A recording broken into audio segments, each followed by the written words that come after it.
أعوذ بالله من الشيطان الرجيم. بسم الله الرحمن الرحيم. والحمد لله والصلاة والسلام على من لا نبي بعده سيدنا ونبينا وحبيبنا ومولانا محمد صلى الله تعالى عليه وسلم وعلى آله وصحبه ومن اهتدى بهداه إلى يوم الدين. فإن خير الحديث كتاب الله وخير الهدي هدي محمد صلى الله تعالى عليه وسلم وشر الأمور محدثاتها وكل محدثة بدعة وكل بدعة ضلالة وكل ضلالة في النار. ربي اشرح لي صدري ويسر لي أمري واحلل عقدة من لساني يفقهوا قولي. ربي لا تؤاخذني مما يقولون واغفر لي ما لا يعلمون واجعلني خيرا مما يظنون. أما بعد. وقال الله تبارك وتعالى: شهر رمضان الذي أنزل فيه القرآن هدى للناس وبينات من الهدى والفرقان. My dear brothers and sisters in Islam, welcome to the House of Dua, and welcome to this special reminder. I've come to you today with a very interesting issue, and that is the issue of our companionship with the Holy Quran. My dear brothers and sisters in Islam, do you have the Quran in your home? If your answer is no, go for it right now. Rush for a copy of the Quran in your home and save yourself from most of the problems you have been facing in life. There's something many of us don't know. We have homes occupied by big chairs, big television, big birds. We have all kinds of material stuff in our homes, but we don't have the Quran. The Quran, the one that is supposed to make your life easy for you. Allah subhanahu wa ta'ala says, وَنُنَزِّلُ مِنَ الْقُرْآنِ مَا هُوَ شِفَاءٌ وَرَحْمَةٌ لِلْمُؤْمِنِينَ. We have revealed in this Quran that which is remedy, solution to your problems, that which is rahmah, mercy of Allah upon you for those who believe in the Quran. And you are saying you don't have the Quran in your home. My dear brothers and sisters in Islam, do you have the Quran in your home? I don't mean just having Juzu Amma. Do you have a complete Quran in your home? A mushaf like the one that I'm holding right now. I don't mean the one in your cell phone. If you don't have it, go get it. Let's get our priorities right. We busy ourselves in the world which we have nothing to gain from. We forget our preparation for the akhirah. The Quran is a revelation from Allah subhanahu wa ta'ala to you and to me, to the mankind and the jinn kind, as a book of guidance. ذَلِكَ الْكِتَابُ لَا رَيْبَ فِيهِ هُدًى لِلْمُتَّقِينَ. The book I'm holding right now is the book Allah subhanahu wa ta'ala described as لَا رَيْبَ فِيهِ هُدًى لِلْمُتَّقِينَ. There's no doubt that this book is a guidance to the entire mankind. Guidance in respect of what? Not guidance in respect of how to buy chair, buy bed, buy car, and fill yourself with material stuff that will be of no benefit to you. You will leave them behind or they leave you behind. Guidance as to your relationship with Allah subhanahu wa ta'ala, as to the purpose of your existence, as to where you go from here, and what you expect to find when you live here. You are not going to be here forever, my dear brothers and sisters in Islam. So I ask you a question again. Do you have the Quran in your home? If you don't have, go for it. Don't be among those who neglect the Quran. Allah subhanahu wa ta'ala says in Surah Al-Furqan that on the day of Qiyamah, a man will bite his finger. وَيَوْمَ يَعْضُ الظَّالِمُ عَلَى يَدَيْهِ يَقُولُ يَا لَيْتَنِي اتَّخَذْتُ مَعَ الرَّسُولِ سَبِيلًا يَا وَيْلَتَىٰ لَيْتَنِي لَمْ أَتَّخِذْ فُلَانًا خَلِيلًا. لقد أضلني عن الذكر بعد إذ جاءني وكان الشيطان للإنسان خذولا. On the day of Qiyamah, there is one who will bite his finger, regretting why he didn't follow the way of Muhammad sallallahu ta'ala alayhi wa sallam. What was Muhammad sallallahu ta'ala alayhi wa sallam known for? Revelation of the Quran, to disseminate the message to all of us. On that day, man will bite his finger. I wish I had listened and followed the prophet. And I wish I didn't follow my friend who had misled me. Surely this shaitan can mislead somebody into a disgrace. Allah subhanahu wa ta'ala says in that surah, وَقَالَ رَسُولُ يَا رَبِّي إِنَّ قَوْمِي اتَّخَذُوا هَذَا الْقُرْآنَ مَهْجُورًا. Allah subhanahu wa ta'ala says, on that day the messenger will speak to Allah. Oh my dear Lord, after I had gone, my followers, some of them deserted this Quran. They neglected reading it. They didn't follow it. Are you one of those, my dear brothers and sisters in Islam?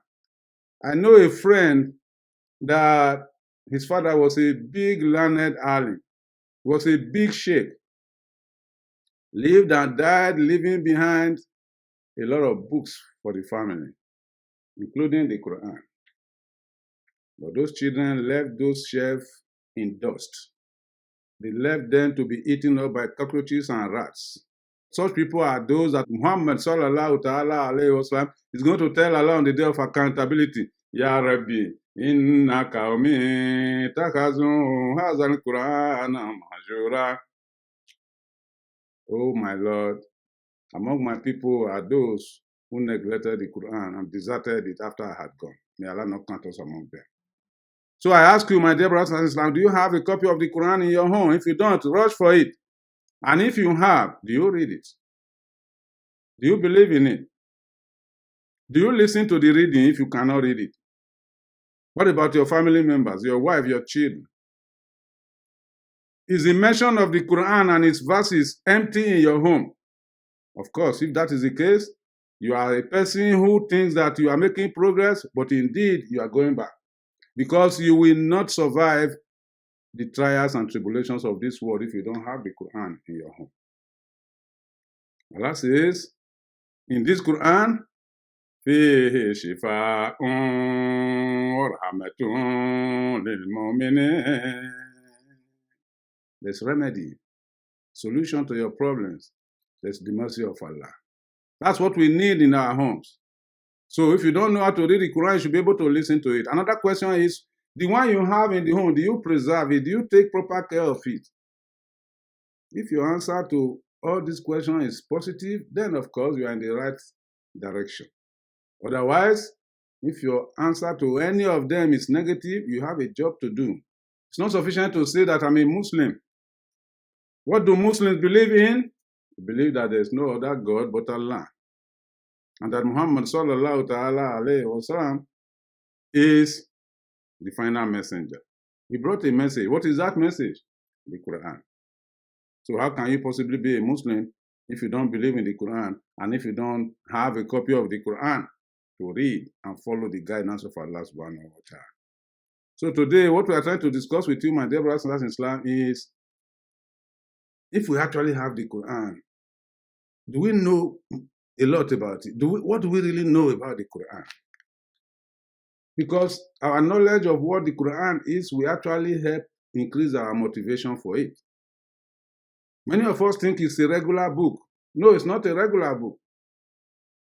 Many of us consider it to be just an ordinary book, and so even when they are having it in their home, they put other things on top of it. That's a disrespect for the Quran, my dear brothers and sisters in Islam.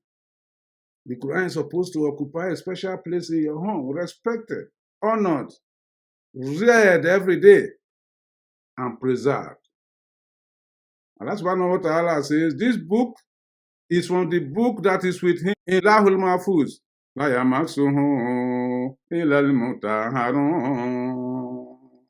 No one touches it except the one who is pure. This is a book Allah subhanahu wa ta'ala says He has revealed to the mankind and jinn kind. If you don't read it, there are other creatures that read the book. The jinn says, أَنَّهُ اسْتَمَعَ نَفَرٌ مِنَ الْجِنِّ فقالوا إنا سمعنا قرآنا عجبا يهدي إلى رشد فآمنا به ولا نشرك بربنا أحدا. The jinns listen to it and they believe in it. And they testify that they don't associate partner with Allah. What about you? You think you are doing anybody a privilege when you are called upon to read the Quran? Allah subhanahu wa ta'ala says, no, you are not doing anybody a privilege. So, go out and look for a copy of the Quran, especially in the moment that we are now. Whenever the month of Ramadan is approaching, the significance of Ramadan can be found largely in the fact that it is the month in which the Quran was revealed. That's what Allah subhanahu wa ta'ala says, Shahru Ramadan allazi unzila fihi al-Quran. The Ramadan is the month in which the Quran was revealed. And in Surah Al-Qadr, Allah says, Inna anzalnahu fi laylatin qadr. We sent it down on the night of Al-Qadr. That's the night it descended from Lahul Mahfuz to Sama Dunya, from where the Quran was revealed to the Prophet for a period of 23 years, beginning from the year 610 AD. And why did Allah subhanahu wa ta'ala reveal it in stages like that? He says, لِنُثَبِّتَ بِهِ فُؤَادَكَ وَرَتَّلْنَاهُ تَرْتِيلًا. Allah subhanahu wa ta'ala says, we sent it down like that in order to strengthen your heart to be able to receive the message. That's why Allah subhanahu wa ta'ala sent the Quran down in stages so that we can take it one after the other and memorize it and read it and understand it and believe in it and practicalize it. Because there are those who say, why was it not revealed in one quantum book? My dear brothers and sisters in Islam, the issue we want to share with you today is our companionship with the Quran. How well do you keep companionship with the Quran? How much do you know about the Quran? The Quran is a revelation from Allah subhanahu wa ta'ala. You and I agree on that, except the non-Muslims who do not agree. You and I agree that the Quran Tanzilun min Rabbil Alamin. It's a revelation from the Lord of the entire creation, the Lord of men and jinns, the Lord of this world and the Akhirah. He's the one who sent it down. There are several verses in the Quran to confirm that. And he asked, أَفَلَا يَتَدَبَّرُونَ الْقُرْآنَ وَلَوْ كَانَ مِنْ عِنْدِ غَيْرِ اللَّهِ لَوَجَدُوا فِيهِ اخْتِلَافًا كَثِيرًا. Can't you ponder about the Quran? Can't you open it, take a look at it? Can't you see the construction? Can't you see the meaning? That if this Quran were to come from a human being or anything like that, then of course you would have found some inconsistencies. You would have found some contradictions. But because it came from Allah subhanahu wa ta'ala, it is perfect. It is inimitable. You cannot copy it. You cannot alter it. You cannot deviate the meaning of the Quran. He posed the question, وَإِن كُنتُمْ فِي رَيْبٍ مِّمَّا نَزَّلْنَا عَلَىٰ عَبْدِنَا فَأْتُوا بِسُورَةٍ مِّن مِّثْلِهِ وَادْعُوا شُهَدَاءَكُم مِّن دُونِ اللَّهِ إِن كُنتُمْ صَادِقِينَ. If you are not convinced and satisfied with what we have sent down to our slaves, Muhammad sallallahu ta'ala alayhi wa sallam, then you come up with a book that looks like the Quran and then bring proof, evidence to confirm that that is a revelation. And if you cannot bring a whole book, then bring maybe 10 verses or bring even one verse. No, you cannot. If you are not able to do so,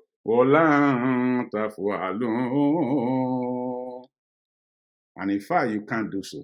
You can't. No, you can't. This is the book we are talking about, my dear brothers and sisters in Islam, that we all need to know about and read every day of our lives. And especially when Ramadan is coming, you know that this is an opportunity for you to rake in enormous reward for yourself.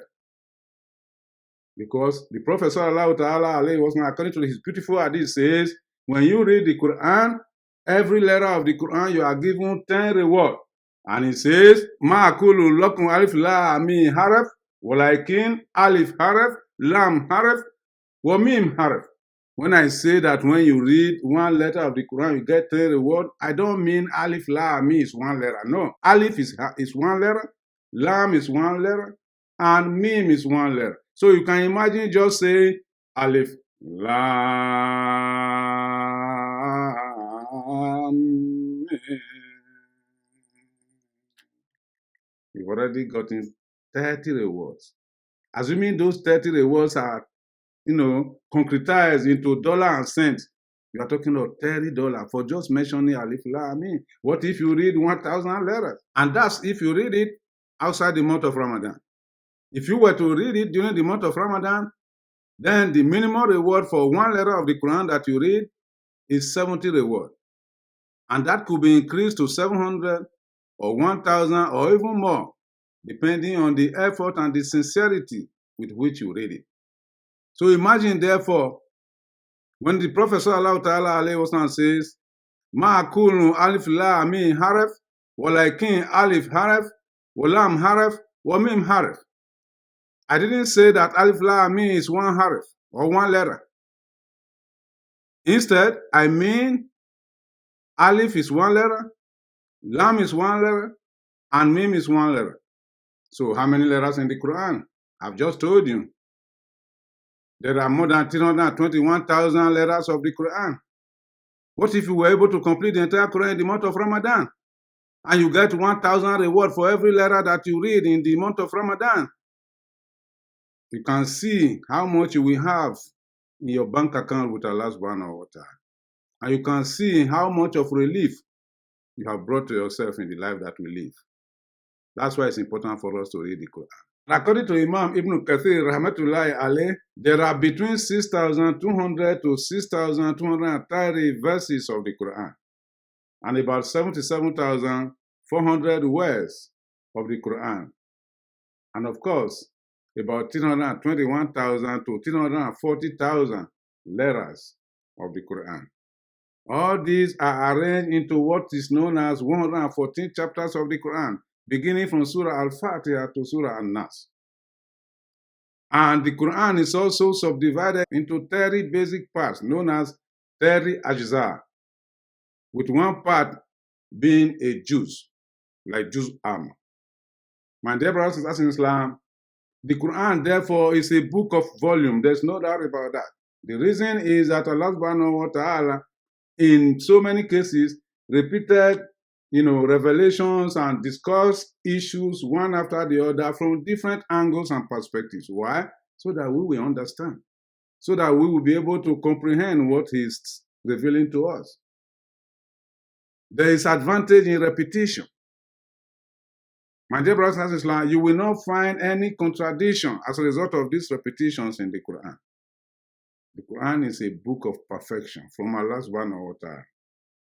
Allah subhanahu wa ta'ala described it as Al-Quran, the reciter, or Al-Furqan, the distinction, or Al-Dhikr, the reminder, or Al-Huda, the guidance, or Al-Bayinat, the proof, the clear evidence.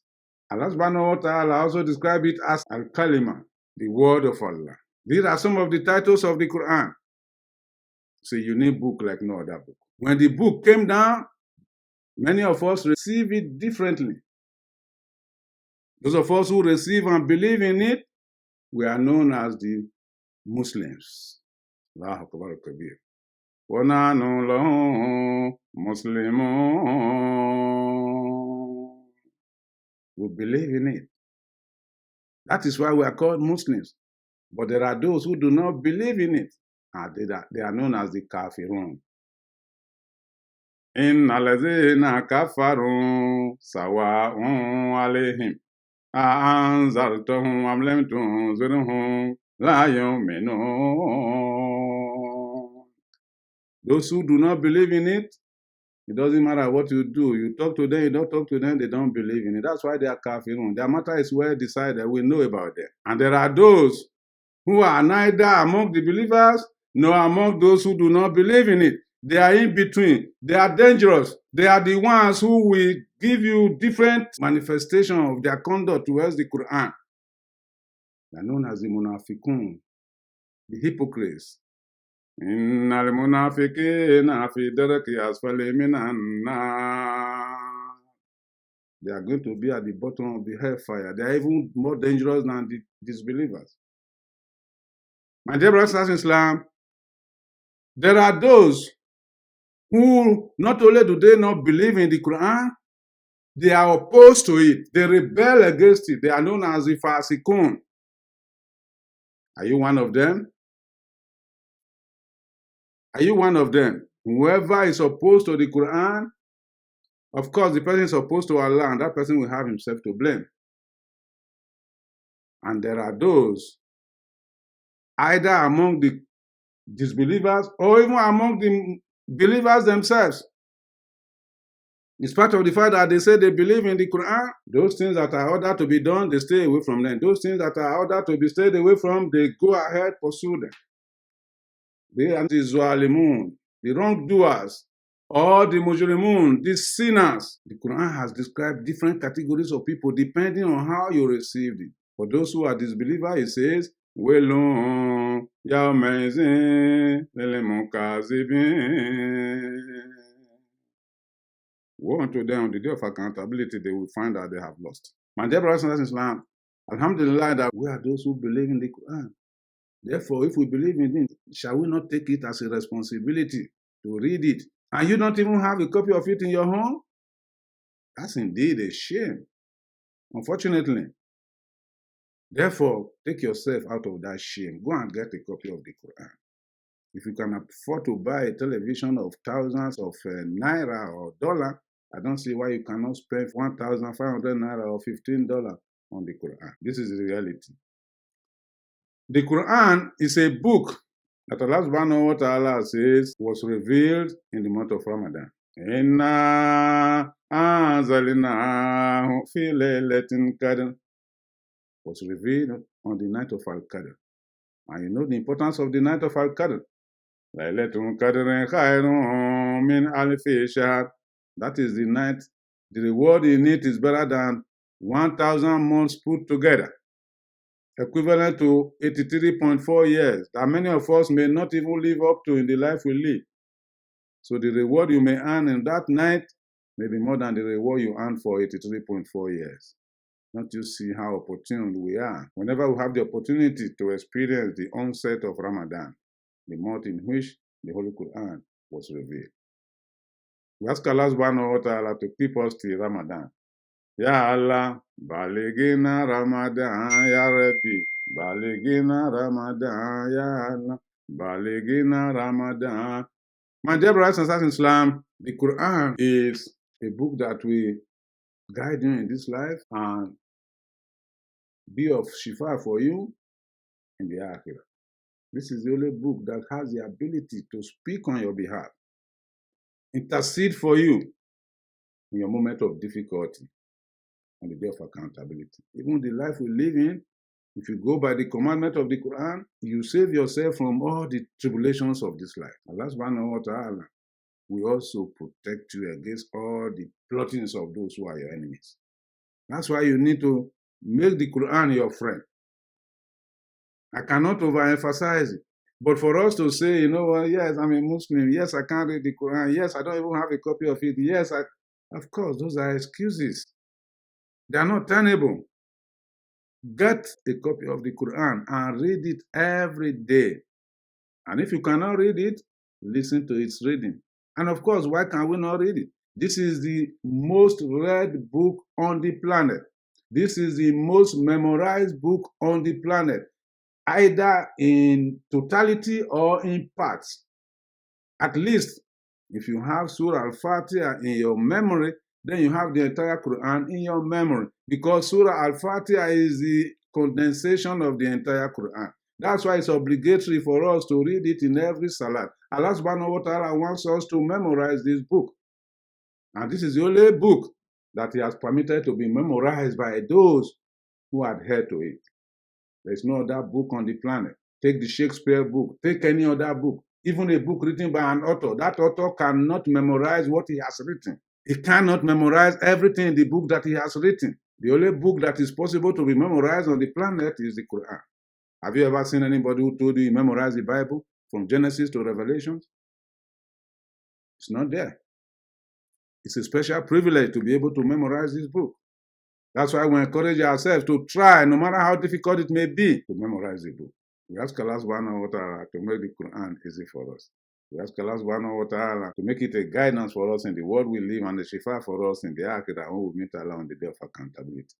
I encourage you, as I encourage myself, my dear brothers and sisters in Islam, to try as much as possible to read the Quran every day and make the Quran your companion. And may Allah make the Quran our companion. If you have the Quran by your side, you have Allah by your side. And Allah will not allow you to be in difficulty. We ask Allah subhanahu wa ta'ala to remove us from all kinds of difficulties. Those of us who have copies of the Quran in our homes, let's maintain them. Let's try and preserve them. Let's try as much as possible to teach them to our children. Let's try as much as possible to memorize as many verses as possible as we can. Because according to the hadith narrated by Aisha radiallahu anha, the Prophet sallallahu alaihi wasallam says, the brain in which you have verses of the Quran will not be eaten by fire on the day of accountability. What does that mean? It means that even now and in the akhirah, that brain cannot be allowed to suffer. It will not receive any harm from any other creature of Allah subhanahu wa ta'ala. It's protected. Therefore, let's take advantage of what we have. Gold is given to those who know the value. Allah subhanahu wa ta'ala He knows that we know the value of the Quran. That's why He had given us the opportunity to be Muslims, those who believe in the Quran. وَمَنْ يُرِدِ اللَّهُ أَنْ يَهْدِيَهُ يَشْرَحْ صَدْرَهُ لِلْإِسْلَامِ. When Allah intends goodness, He intends to guide somebody, He will open that person's heart to receive Islam. That's what He has promised, and that's why He has given it to us. So, I ask you to try as much as possible to read the Quran. It will be a blessing to all of us in this world and the akhirah. ربنا تقبل منا إنك أنت السميع العليم وتب علينا يا مولانا إنك أنت الغفور الكريم. اللهم زينا بزينة القرآن وأكرمنا بكرامة القرآن. اللهم أدخلنا الجنة مع القرآن. اللهم اجعل القرآن لنا في الدنيا كريما وفي قبر مونسا وأنيسا وفي قيامة شافيا ومشافيا وعلى صراط نورا وبرهانا وللخيرات كلها دليلا وإماما ومننا يا الله ومننا يا رحمن ومننا يا رحيم بفضلك وجودك وكرمك يا أكرم الأكرمين ويا أرحم الراحمين. سبحان الله وبحمده سبحانك اللهم وبحمدك نشهد أن لا إله إلا أنت نستغفرك ونتوب إليك.